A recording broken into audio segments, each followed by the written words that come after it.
Ah merde Tristan, j'en ai encore foutu partout. Regarde, pas grave. Regarde, j'ai mis de l'animal de fer partout, comment je vais faire pour ramasser? Regarde, c'est très simple, avec un aimant.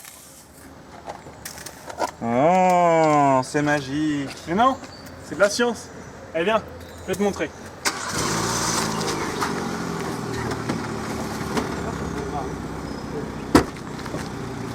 Allez regarde, on démarre. Direction l'Institut d'électromagnétisme.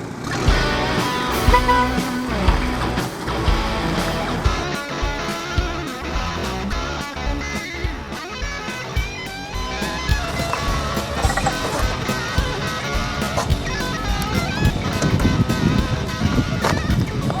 voulait aller à l'Institut d'électromagnétisme, mais on a cramé tout le budget dans les expériences.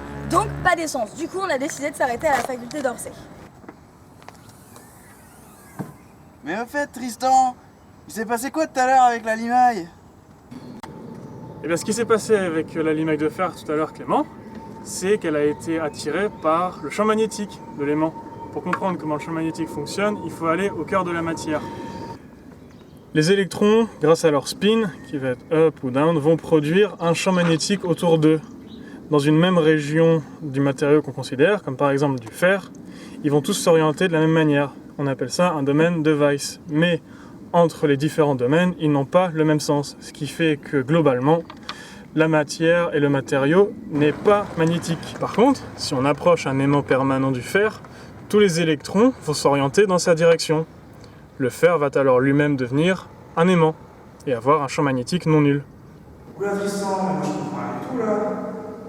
Les éléments affectés par le champ magnétique d'un aimant sont des éléments ferromagnétiques, comme le fer, le cobalt, le nickel ou encore le néodyme. L'unité du champ magnétique est le Tesla.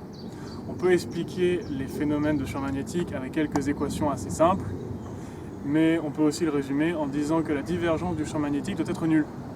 Si on renverse un petit peu l'émail de fer autour d'un aimant, on verra les lignes de champ qu'il crée apparaître. En effet, les lignes de champ illustrent bien le fait que la divergence du champ magnétique est nulle. Autrement dit, si on intègre la force sur le trajet, c'est-à-dire la ligne, le résultat vaut 0.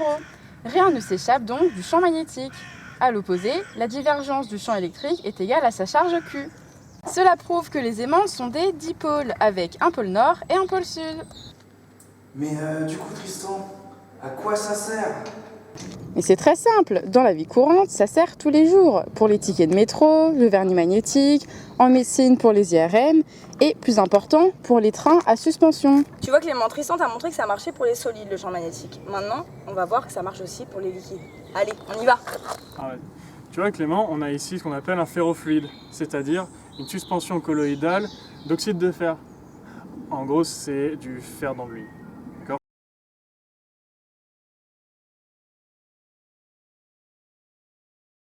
Mais dis-moi Tristan, comme la Terre elle a un pôle nord et un pôle sud, est-ce qu'on peut dire que son champ magnétique est symétrique?